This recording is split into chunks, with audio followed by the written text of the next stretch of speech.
오늘 하나님께서 우리에게 주신 말씀 우리 함께 보도록 하겠습니다. 오늘 말씀은 마가복음 1장 35절에서 39절까지의 말씀을 우리 함께 보도록 하겠습니다. 마가복음 1장 35절에서 39절까지의 말씀입니다. 마가복음 1장 35절에서 39절. 자, 우리 한 절씩 우리 번갈아가면서 읽도록 하겠습니다. 제가 먼저 35절 읽고요. 39절은 우리 다 함께 읽겠습니다. 아주 이른 새벽에 예수께서 일어나서 외딴 곳으로 나가셔서 거기에서 기도하고 계셨다. 그때 시몬과 그의 일행이 예수를 찾아 나섰다. 그들은 예수를 만나자 모두 선생님을 찾고 있습니다 하고 말하였다. 예수께서 그들에게 말씀하셨다. 가까운 여러 고을로 가자. 거기에서도 내가 말씀을 선포해야 하겠다. 나는 이 일을 하러 왔다. 다 함께 읽겠습니다. 예수께서 온 갈릴리와 여러 해당을 두루 다셔서 말씀을 전하고 귀신들을 쫓아내셨다. 아멘. 아멘. 오늘은 저희가 함께 읽은 이 마가복음 1장 35절에서 39절의 말씀을 가지고요. 바쁠수록 우리는 왜 강야로 가야 하는가라는 제목으로 좀 말씀을 저희들이 함께 나누도록 하겠습니다. 먼저 좀 설교를 시작하면서 여러분들에게 좀 고맙고 감사하다는 마음을 좀 먼저 좀 전하고 싶은데요. 보통 연초가 되면 뭐 어느 교회나 참 사역이 많습니다. 우리 하늘둥지교회도 마찬가지인데 얼마 전에 있었던 뭐 겨울 리트릿부터 이제 묵상학교 또 작정기도 그리고 이제 곧 시작될 제자 훈련과 또 코스타리카 단기 선교 준비 또 좋은 습관 만들기 챌린지까지 정말 많은 일정들이 정말 숨가쁘게 이게 좀 지나가고 있습니다. 다들 바쁘고 피곤한 일상 속에서도 정말 이 모든 사역들을 불평 없이 또 기쁨으로 감당해 주셔서 너무나도 감사합니다. 여러분들의 그 헌신과 수고 덕분에 모든 이 사역들이 잘 진행이 됐고 또 우리 하늘둥지 교회는 은혜 안에서 이렇게 성장하는 줄 저는 믿습니다.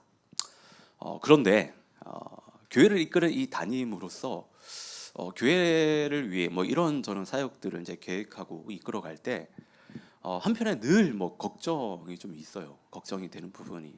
그러니까 기쁨과 감사로 막 사역을 감당하던 그 지체들이 어느 순간 보면 마치 배터리가 다 돼서 전원이 꺼져버린 그 스마트폰처럼 완전히 방전이 되는 것입니다. 처음에는 다들 뭐 은혜로 또 감사함으로 사역들을 감당합니다. 하나님 저같이 부족한 사람을 써주셔서 너무 감사합니다라는 기쁨으로 이제 시작을 해요. 근데 우리 삶이라고 하는 것이 교회 일만 있는 건 아니지 않습니까? 우리도 우리에게 주어진 팍팍한 일상이라는 것이 있고 또 그 일상도 우리가 이제 살아내야 합니다. 학교도 다녀야 되고 뭐 직장도 다녀야 합니다. 또 아이들이 있는 집은 또 끊임없이 육아도 해야 되고 또 집안일 해도 티가 나지 않는 그 집안일도 우리가 해야 되는데, 그러니까 우리는 이 무거운 일상을 치열하게 버텨내면서 동시에 또한 교회 사역까지 또 교회 일까지도 해야 된다라고 하는 거죠. 그러다 보면 어느 순간 처음에 그 기쁨과 감사는 온데간데 없고 이 모든 사역들이 억지로 이제 해치워야 되는 어떤 무거운 숙제나 아니면 짐처럼 느껴지기도 합니다. 그렇게 시작을 하죠. 그러니까 마음에 여유가 없으니까 머리로는 뭐 기쁘게 해야지, 감사해야지 막 다짐하면서도 뭐 속에서는 자꾸 이제 불평이 나오고 왜 매번 나만 뭐 이렇게 고생하지? 왜 나만 이런 사역들을 감당해야 하지? 하는 뭐 억울한 마음도 들고 또 지체들의 어떤 작은 실수, 어떤 그 말실수 하나에도 아주 예민하게 민감하게 반응하면서 서운해하고 또 상처를 받습니다. 그래서 결국 그 억눌린 마음이 이제 어디서 이제 터져 나오냐면 교회에서는 그래도 막 천사표 얼굴로 막 웃는 얼굴로 뭐 봉사를 합니다. 하지만 정작 예배를 마치고 일상으로 이제 돌아가는 순간 걷잡을 수 없는 어떤 그런 공허함들이 이제 밀려오죠. 그리고 그 스트레스를 누가에게 풀죠? 보통은 가장 가까운 사람에게 그 스트레스를 다 쏟아냅니다. 그러니까 부부들은 집에 가는 차 안에서 아주 사소한 그 말 한마디 때문에 그 말 한마디에 그 꼬투리를 잡고 이제 막 싸우게 됩니다. 조금 전까지 교회에서 막 손 들고 찬양하고 은혜를 받았는데 차만 딱 타면 상대방의 그 말 한마디 때문에 막 한판 또 붙죠. 또 가장이 없는 뭐 그런 사람들은 그래요. 부모님한테도 가가지고 막 이렇게 막 다 쏟아내고 또 투명스럽게 그렇게 막 대하는데, 그러니까 은혜로 시작한 이 사역이 도리어 나를 더 예민하게 만들고 가장 소중한 이 관계들을 이제 어렵게 만든다라고 하는 거예요. 그러니까 참 씁쓸하고도 안타까운 상황이 이제 벌어집니다. 여러분, 왜 우리는 이런 일들이 좀 매번 이렇게 반복되는 걸까요? 왜 이런 일들 계속해서 반복이 되는 걸까요? 자, 에이든 윌슨 토저 목사님이 이것에 대해서 아주 뼈 때리는 이야기를 하는데, 자, 앞에 한번 보시면요, 제가 한번 읽어드리겠습니다. 열심 있는 그리스도인들이 범할 수 있는 가장 보편적인 과오는 하나님의 일에 너무 바빠 하나님과의 교제를 게을리하는 일이다. 이런 사람들, 즉 하나님과의 교제를 등한히 여기는 사람들은 조만간 하나님의 일에 대한 의욕조차 잃어버리고 시험에 들 가능성이 많다. 어떠세요? 네. 저는 이 말씀을 보면서, 이 이야기를 보면서 아주 좀 뼈를 아주 세게 얻어맞았는데, 우리가 하나님의 일을 하느라, 그러니까 이 이민 사회에서 우리가 이제 살아남느라 정말 바빠서 정작 내 영혼을 돌보는 그 하나님과의 그 깊은 그 교제의 시간이 끊어졌다라고 하는 거죠. 그것 때문에 그렇다라고 하는 거예요. 여러분, 아무리 그 좋은 그 비싼 그 고급 차라고 하더라도요, 주유소에서 기름을 채우지 않으면요, 그 차는 결국에 길에 멈춰서게 됩니다. 그러니까 신앙의 원리도 이와 똑같습니다. 일상의 분주함에 눌려서 하늘의 생명을 공급받지 못하니까 내 열심과 내 의지로, 내 힘으로 감당을 하는 거예요. 그렇게 내 열심과 힘으로 꾸역꾸역 감당하다 보면 결국 어떻게 되냐면 나 혼자 새하얗게 불태우는 거예요. 그냥 내 혼자. 그리고 나중에는 결국에 새하얀 어떤 그 시커먼 재만 남게 되는 거죠. 우리는 이걸 보통 뭐라고 부르죠? 번아웃 왔다라고 이야기하죠. 번아웃. 번아웃.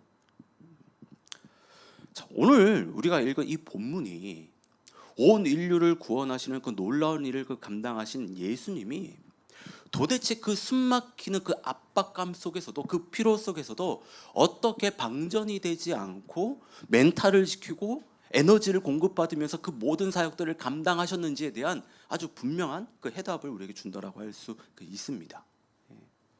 저는 오늘 말씀을 통해서요, 혹시 이미 좀 번아웃이 온 지체들이 있다면 다시 하나님의 그 에너지, 하나님께서 공급하시는 그 에너지로 충전되고 회복될 수 있기를 진심으로 바랍니다.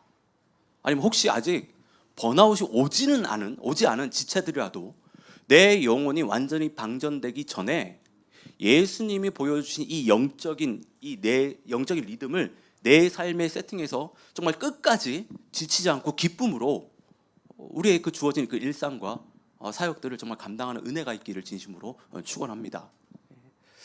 자, 35절 말씀을 좀 보면요, 아주 이른 새벽에 예수께서 일어나서 외딴 곳으로 나가셔서 거기에서 기도하고 계셨다라고.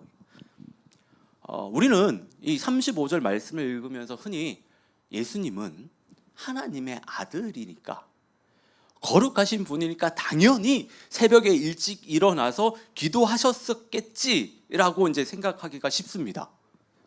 그렇게 해야 되는 거 아닌가? 예수님 정도면 뭐 이렇게 생각하기 쉽습니다. 근데 이 구절을 그렇게 단순하게 이해하고 넘어가면 안 돼요. 그러니까 이 구절에 담긴 진짜 무게를 제대로 알기 위해서는 예수님께서 그 전날에 어떤 일들을 감당하셨는지, 그러니까 안식일의 그 일정이 어땠는지 우리는 좀 생각해 볼 필요가 있습니다. 지난주에 우리가 예수님의 안식일 일정을 한번 다 이렇게 살펴봤잖아요. 다들 기억나시죠? 다들 기억나시죠?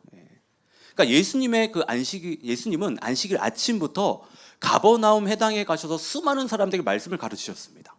그런데 말씀을 가르치는 도중에 갑자기 귀신 들린 사람이 소리를 지르며 발작을 일으킨 거예요. 그런 어떤 황당한, 좀 당황스러운 어떤 일들이 벌어집니다. 예수님은 그래서 그 귀신을 꾸짖고 내쫓으세요. 이렇게 오전 예배와 사역을 마치고 완전히 이제 파김치가 돼서 이제 베드로 집으로 가십니다. 이제 베드로 집에 가셔가지고 이제 두 다리 쭉 뻗고 좀 쉬나 했는데 그 집에 무슨 일이 일어났죠? 베드로 장모가 이제 열병을 앓고 있는 거예요. 그래서 생사가 좀 오가는 상황입니다. 지금 옆에 사람이 생사가 오가는데 예수님이 편히 쉬실 수 있었겠어요? 아니죠. 예수님 쉬지도 못하고 또 그 장모를 돌봅니다. 그리고 그 병을 치료를 하세요. 근데 여러분, 이건 안식일 사역이에요. 예고편에 불과해요. 진짜 메인 이벤트는 그 다음에 일어나잖아요. 예수님을 기다리고 있었던 수많은 사람들. 32절에 해가 져서 날이 접을 때 사람들이 모든 병자와 귀신 들린 사람을 예수께로 데리고 왔다. 사람들이 모든 병자와 귀신 들린 사람들을 예수께로 데리고 왔다. 그러니까 낮 동안에 안식일 그 율법 때문에 옴짝달싹하지 못했던 그 동네 사람들이요, 해가 지자마자 예수님에 대한 그 소문을 듣고 몰려온 거예요. 온갖 병자들을 데리고 귀신 들린 그 사람들을 다 데리고 베드로 그 집문 앞으로 다 좀 몰려온 겁니다. 예수님은 이때 내가 피곤하다고, 오늘 좀 쉬자, 내일 할게, 뭐 이렇게 얘기하지 않으셨어요. 그 사역을 미루지 않았습니다. 그 늦은 밤 자신을 찾아온 그 사람들 다 만나주세요. 병자들을 다 고쳐주시고 귀신 들린 사람들은 그 안에 들었던 그 귀신들을 다 내쫓아 주십니다. 그리고 삶에 문제가 있던 사람들은 그들의 이야기를 다 들어주시고 그 문제들을 다 해결해 주세요. 예수님께 뭐 이런 표현이 맞을지는 모르겠습니다. 예수님이 정말 영혼까지 갈아 넣어가지고 자신을 찾아온 모든 사람들을 하나하나 품어주시고 그리고 돌봐주십니다. 그야말로 온몸에 에너지가 다 빠지는 그 극도의 그 피곤한 하루를 보내셨다라고 하는 거예요. 전날 그 밤늦게까지 영혼을 갈아 넣어 감당하신 그 치열한 사역을 생각해 보면 그 다음날 아침 해가 중천에 뜰 때까지 좀 늦잠을 주무셔도 그 어느 누구 하나가 뭘 할 사람이 없었어요. 예수님 초심을 잃었구나. 예수님 좀 아닌데, 이렇게 얘기할 사람이 없습니다. 그 전날의 그 일정들을 생각해 보면, 그 사역들, 감당하신 사역들을 생각해 보면 그런 이야기할 사람이 전혀 없어요. 그런데 35절에서 예수님은 이런 예상을 깨죠. 정말 천근만근 무거운 몸을 이끌고 아주 이른 새벽에 혼자 외딴 곳으로, 그게 광야입니다. 그곳에 가세요. 여러분, 왜 예수님이 이런 새벽에 광야로 가셨을까요? 예수님이 새벽형 인간이라서 잠이 없으셔가지고? 아닙니다. 본문을 보면 예수님이 기도하러 가셨다라고 이야기해요. 기도하러. 그러니까 세상의 모든 소리를 끊고 오직 하나님의 음성을 듣기 위해, 하나님과 교제하기 위해 혼자 아무도 없는 그런 광야로 나가셨다라고 하는 겁니다. 자, 그런데 여러분, 우리는 예수님처럼 이런 일정을 보내고 나서 우리는 보통 뭘 하죠? 우리는 내가 오늘 진짜 하루 고생했다, 이제 좀 쉬어야지 하고 뭐 소파나 침대에 눕습니다. 그리고 하는 것이 뭐죠? 한 손에는 성경이 아니라 스마트폰 들고 이제 인스타 피드라든지 유튜브 쇼츠를 막 계속해서 봅니다. 피드 넘겨가면서 막 그렇게 막 보다 보면 이제 시간이 1시간, 2시간 진짜 순삭합니다. 그러니까 남들이 올려놓은 그 영상을 보면서 막 대리 만족을 느끼고 또 재미를 느끼면서 피곤한 뇌에다가 막 도파민을 막 억수로 쑤셔 넣고 있어요. 심리학자들은 현대인들의 이런 행동을 뭐라고 이야기하냐면 보복성 집친 미루기라고 해요. 낮 동안 직장이나 학교, 가정에서 일한다고 내 마음대로 시간을 사용할 수 없기 때문에 밤에 잠자는 시간을 미뤄서더라도 억지로 핸드폰을 보며 내 시간을 보상받으려는 심리라고 얘기해요. 몸은 피곤해서 쓰러질 지경인데 머릿속에는 온갖 세상의 소음과 자극적인 것도 가득 채워 넣습니다. 그리고 잠이 드는 거예요. 그러니 다음날 아침에 눈을 떠도 몸과 마음이 피곤한 거예요.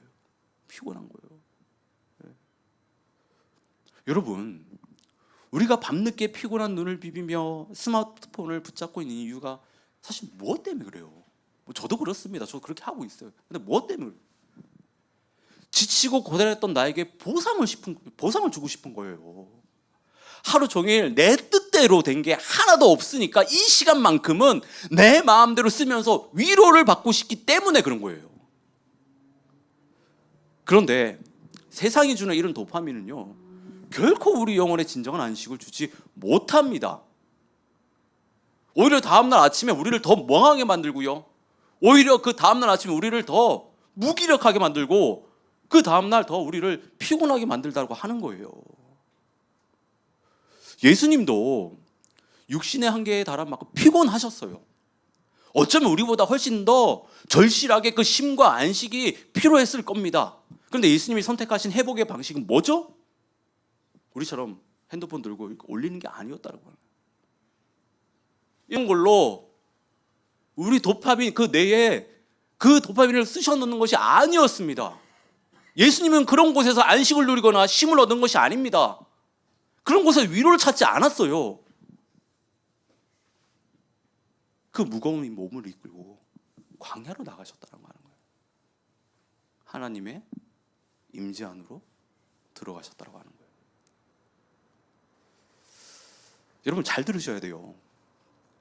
예수님에게 있어서 그 기도는 피곤한 몸을 이끌고 억지로 해치워야 되는 어떤 또 하나의 종교적인 일이 아니었습니다.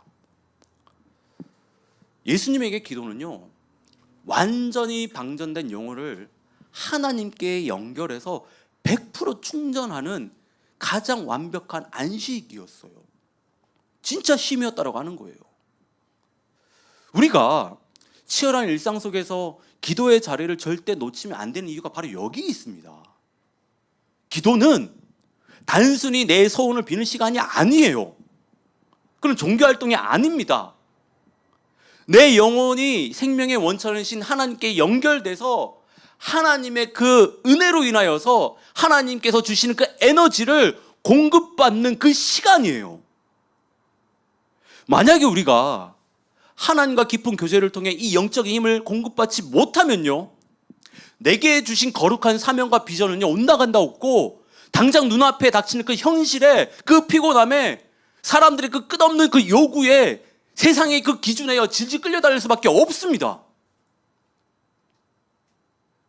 그렇게 하루하루 끌려다니다 보면 하나님이 나를 이 밴쿠버 땅에, 이 직장에, 우리 가정에, 이 교회에 부르신 그 비전을요, 다 잃어버리게 돼요. 어디로 가야 할지 방향을 잃은 채 그저 하루하루 억지로 그냥 간신히 버텨내면서 소모적인 인생을 살아갈 수밖에 없다라고 하는 겁니다. 여러분, 예수님께서 그토록 피곤을 무릅쓰고 광야로 가신 이유가 바로 이거예요. 예수님은 기도를 통해 하나님과 연결돼서요, 영혼에 참되는 그 쉼과 안식을 누리셨고, 하늘로부터 부어지는 그 능력을 힘입어서 내가 누구인지, 내가 이 땅에서 무엇을 해야 되는지, 그 십자가의 그 어떤 그 사명만을 선명하게 붙들 수 있었다라고 하는 거예요. 그 기도의 시간을 통하여서. 그 다음 이어지는 장면을 보면 우리가 이 사실을 분명하게 알 수 있어요. 분명하게. 이제 아침이 밝자 제자들이 눈에 불을 켜고 이제 예수님 찾잖아요. 제자들이 광야에서 기도하는 예수님을 발견합니다. 그러면서 막 숨이 막 헐레벌떡하면서 막 뛰어오면서 얘기하죠. 선생님, 선생님, 막 예수님 지금 사람들이 예수님 찾고 난립니다. 여러분, 이 제자들의 이 얘기에 어떤 의도가 숨어 있을까요? 어떤 가루가 있을까요? 네. 제가 좀 풀어서 이야기를 하면 예수님 지금 완전히 떡상했습니다. 대박 났어요. 어제 밤새도록 취하신 그 일이 마치 유튜브 알고리즘 타듯이 온 지역에 지금 다 퍼졌습니다. 아, 지금 사람들이 예수님 한번 보겠다고 지금 난리예요. 베드로 집 앞에 지금 난립니다. 지금 이렇게 한가하게 기도할 시간 없습니다. 지금 빨리 동네로 내려가셔서 그 사람들 만나셔야 돼요. 이거예요. 이들의 얘기가, 지금 이들의 그 다급함은 한마디로 지금 물 제대로 들어오니까 빨리 가서 놓아줘야 됩니다, 우리. 이거거든요. 이때 제자들은 막 머리에 행복회도를 막 돌렸을 거예요. 예수님 드디어 떡상했으니까, 아, 우리도 이제 좀 덕 좀 보겠다. 막 이런 어떤, 우리도 이제 성공했다. 이런 어떤 달콤한 상상들 분명히 했을 거예요. 물이 들어올 때 넣어줘야죠. 뭐 기회 왔을 때 잡아야 됩니다. 뭐 잘못된 거 아니에요.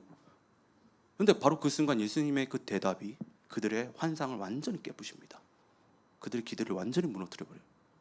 38절을 보면 예수께서 그들에게 말씀하셨다. 가까운 여러 고을로 가자. 거기에서도 내가 말씀을 선포해야 되겠다. 나는 이 일을 하러 왔다. 그러니까 이게 무슨 자다가 봉창 터지는 소리예요. 지금 온 동네 사람들이 예수님을 한우하고 찾고 있는데, 지금 물이 콸콸 지금 쏟아져 지금 나오고 있는데, 예수님은 지금 노를 적기는커녕 그 노를 버리고 배에서 내려버리시는 거예요. 다른 마을로 가자. 다른 마을로 가자. 예수님이 어떻게 이런 결정을 하셨을 수 있을까요? 그러니까 예수님이 이 세상에 오신 진짜 목적은요, 사람들에게 인기 있는 뭐 어떤 그런 동네 스타가 되거나 세상적인 어떤 그런 성공을 거두기 위함이 아니기 때문이에요. 오직 하나님의 말씀과 복음으로 죽어가는 영혼들을 살려내는 것, 영혼들을 구원하기 위해 십자가를 향해 걸어가는 것, 바로 이것이 예수님의 진짜 사명이었기 때문입니다. 기독교 베스트셀러 작가인 그 고든 맥도날드 목사님이 현대인들의 인생을 크게 두 부류로 나눠서 이 설명을 했는데, 세상의 기대와 남들의 시선에 질질 끌려다니는 그 충동에 이끌리는 삶, 이 하나, 그리고 하나님이 부르신 분명한 그 목적을 향해 흔들림 없이 묵묵하게 걸어가는 소명에 이끌리는 삶에 대해 이 두 가지를 구분해서 이야기를 해요. 그러니까 먼저 충동에 이끌리는 삶은 한마디로 남의 눈치를 보는 삶이라고 하는 거예요. 그래서 늘 피곤하고 불안합니다. 내 인생의 기준이 하나님이 아니라 세상이 있기 때문이에요. 남들이 하는 건 다 따라해야지만 직성이 풀리고, 조금이라도 지쳐질까 봐 내 영혼을 갈아 넣어요. 직장 상사 한마디에 사람들의 평가에 내 기분이 왔다 갔다 하는 겁니다. 하루 종일. 겉으로는 엄청 바쁘고 화려하게 보이지만 사실은 고장난 배처럼 방향을 잃고 그냥 파도에 휩쓸려서 그렇게 그냥 살아간다라고 하는 거예요. 반면에 소명에 이끌리는 삶은요, 완전히 달라요.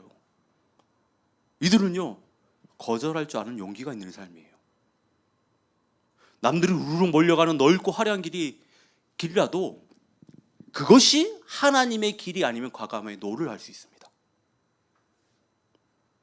눈앞에 떡상할 수 있는 기회가 있어도 하나님의 뜻이 아니라면 미련 없이 그 자리를 떠날 수 있습니다. 왜냐하면 이들에게는 눈앞의 성공보다 하나님께서 나를 부르신 그 부르심이 더 중요하기 때문에. 여러분, 예수님이 다른 마을로 가자라고 말할 수 있었던 그 이유는, 예수님은 충동에 이끌리는 삶이 아니라 소명에 이끌리는 삶을 살았기 때문이에요. 물론 세상을 살아가면서 이렇게 결정하고 살아가는 것이 말처럼 쉬운 일이 절대 아닙니다. 당장 내일 뭐 통장 잔고가 걱정이 되고 남들처럼 뒤처질까 불안한 것이 우리의 솔직한 현실이잖아요.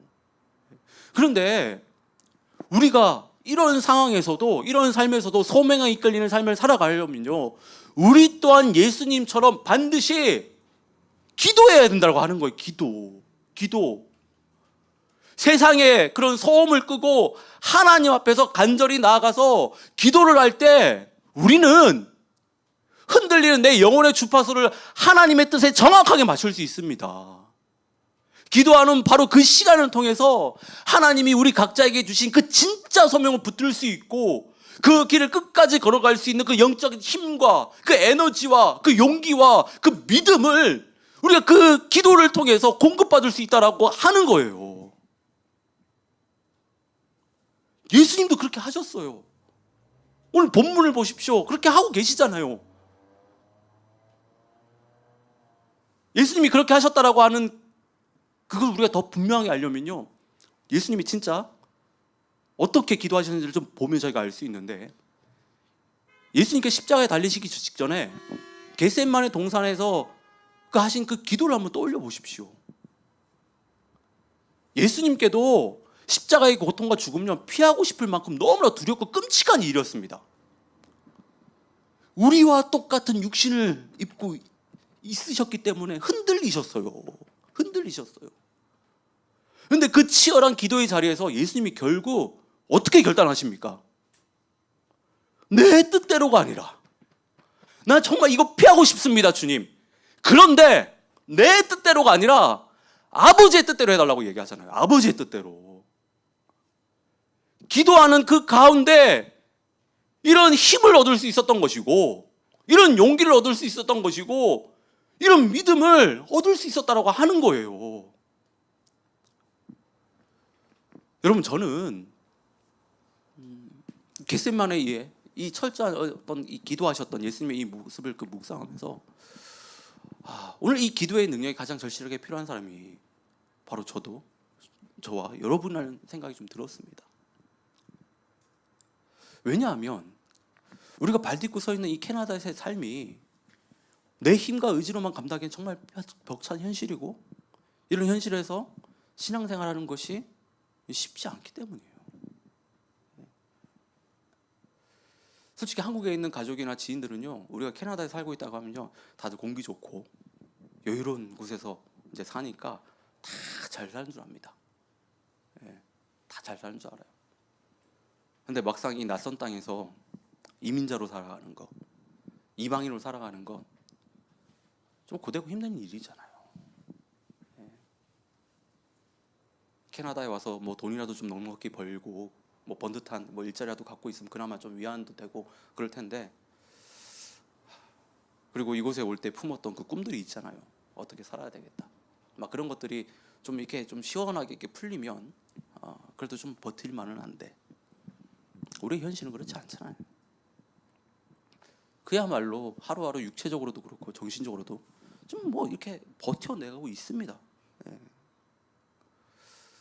이토록 치열한 삶에서 우리가 번아웃이 안 되려면, 우리가 부르심을 놓치지 않으려면 우리가 뭘 해야 될까요? 내일의 불안감과 세상의 잣대에 질질 끌려다니는 어떤 충동에 이끌리는 삶이 아니라, 나를 부르신 소명에 이끌리는 삶을 살기 위해 우리에게 정말 절실하게 필요한 것은 뭘까요, 여러분? 뭘까요? 오늘 본문이 우리에게 얘기합니다. 기도해야 된다라고. 기도해야 된다라고. 우리가 기도를 통해 하나님과 깊은 교제를 나눌 때 비로소 하늘로부터 부어지는 영적인 에너지를 공급받을 수 있어요. 그 에너지가 우리에게 있어야지만이 이 팍팍한 그 이민 생활에서 우리가 중심을 잃지 않고 하나님의 뜻을 이루며 우리가 좀 온전하게, 넉넉하게 우리가 살아갈 수 있다라고 하는 겁니다. 여러분, 기도하셔야 돼요. 정말 기도하셔야 됩니다. 하루에 단 10분이라도 좋습니다. 피곤하다고 소파에 기대어서 그냥 목적 없이 휴대폰 뭐 넘길 수 있어요. 하지만 여러분, 그거 하기 전에 기도부터 하십시오. 기도부터 10분이라도 좋습니다. 기도하셔야 돼요. 기도하셔야 돼요. 그래야지만 우리가 이 땅에서요, 우리가 온전히 살아갈 수 있어요. 그래야지만 우리가 이 땅에서 번아웃 되지 않고 우리가 소명을 붙들고 하나님의 나라를 위하여서 우리가 온전히 살아낼 수 있다라고 하는 겁니다. 저는 저희가 어제 작정기도 마지막으로 했잖아요. 28일 이제 약속된 그 시간, 저희가 이제 약속해서 이제 작정기도를 한 달 동안 했는데, 어제 작정기도를 하는데 그냥 곳곳이 좀 찡했습니다. 저는 모르겠어요. 이 작정기도를 하면서 제 마음에는 뭔가 이 공동체가 이 시간을 통해서 좀 모아지는 느낌, 그리고 하나님께서 참 은혜들을 많이 부어주시고 있다라는 그런 생각들, 그런 것들 정말 많이 느꼈거든요. 느꼈는데 이게 이제 마지막이라고 하는 그 말에 하필이면 하람이가 이제 그렇게 올려가지고 그걸 딱 보는데 좀 곳곳이 찡했습니다. 그리고 왠지 이게 끝이라고 하니까 그냥 서운하고 아쉽더라고요. 아쉽더라고요. 예, 아쉽더라고요. 저는 그래요. 저희가 이제 그렇게 작정 기도로 이렇게 한 시간들은 이제 끝이지만 뭐 저도 그렇습니다. 또 여러분들도 정말 계속 기도했으면 좋겠어요. 하루에 10분이라도. 하루에 10분이라도. 그래야지만이 우리가 하나님께서 주시는 그 에너지를 통해서 우리의 삶을 온전히 살아낼 수 있습니다. 그래야지만이 저도 그렇고 여러분들도 그렇고 각자 다 하나님께서 부르신 그 부르심들 다 있어요. 그 부르심을 우리가 온전히 이룰 수 있다라고 하는 겁니다. 여러분 스스로 좀 결단하십시오. 그래, 이제 기도해야지. 바쁠 때일수록 더 하나님 앞에 나가서 내가 기도해야지. 그 기도의 자리가 전 여러분들의 삶을 더 풍요롭게 하고 여러분들의 그 삶 가운데 하나님의 말할 수 없는 그 은혜를 충만히 부어줄 줄 저는 믿습니다. 반드시 좀 기도하는 저와 여러분 되기를 진심으로 축원합니다. 예, 우리